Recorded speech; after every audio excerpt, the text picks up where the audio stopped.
Hey guys, Trevor with Shadow Systems. It's Technical Tuesday and I have Ben with me from engineering, and today we're going to talk about the compensators that are on the CR920XP and the CR920P. So just as a reminder, the CR920XP is a gun that we released this year, very recently. It is a 15+1 subcompact version of compensated version of our CR920X. So these two guns are relatively new, 15+1, and we're talking about the P model here. Ben is holding the 10+1, 13+1 short grip version. Ben, show him the grip. Shorter grip version, essentially the same gun with lower capacity and a little more compact. Okay, so specifically what we want to talk about though is the design of the compensators on the CR920XP versus the CR920P. They look very similar, but they're actually quite different. And Ben is going to explain how the mechanisms differ and what the implications are for disassembly. Because if you don't really understand those differences, then you do run the risk of breaking something. And so I want to talk through that and prevent those mistakes. So Ben, tell us what's different, or at least show us how to take that one off first. All right.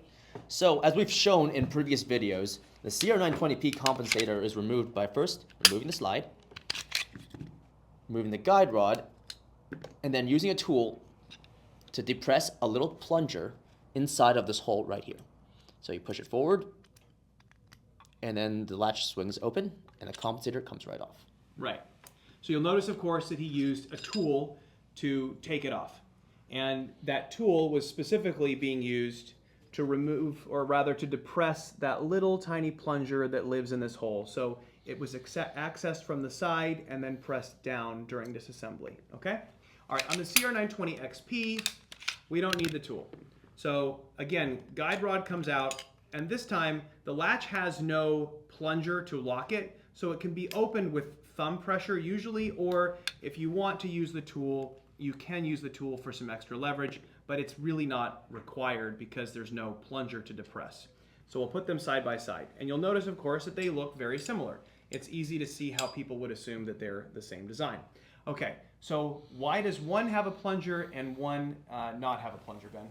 So when we first designed the CR920P, we wanted to make sure that this latch couldn't just walk open when you're shooting. So it's under tension, however, it could still walk open without the plunger.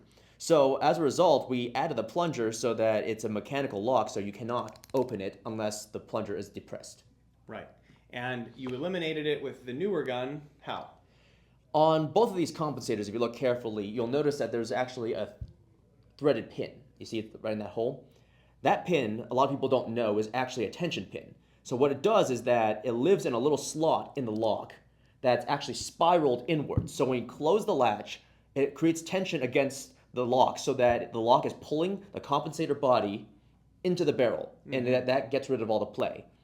So as a result, that actually prevents the compensator from rattling when you're shooting or when it's installed. So on the new design, we redesigned that latch slot in order to allow it to actually create a locking force that causes the compensator latch to want to walk inwards into the closed position while you're shooting rather than trying to walk open. And with that, we no longer needed the detent. Right, so effectively the detent, the failsafe, is now built into the interaction between the pin and the latch itself. Yes, so now the whole compensator body only has 3 parts. Right, okay. So it simplifies the design, it simplifies the disassembly.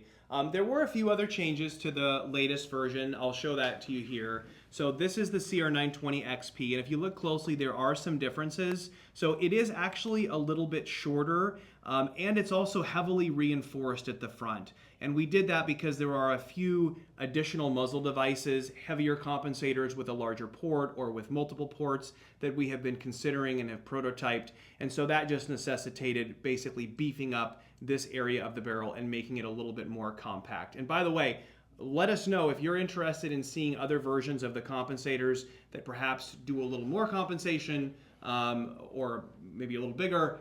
By all means, let us know, and we would love to hear about that. So that is an overview of the differences between these guns. Again, if you're a CR920XP owner, just be careful when you're disassembling a CR920P because it is different, and vice versa. That's what we have for you this week, and we will see you next time.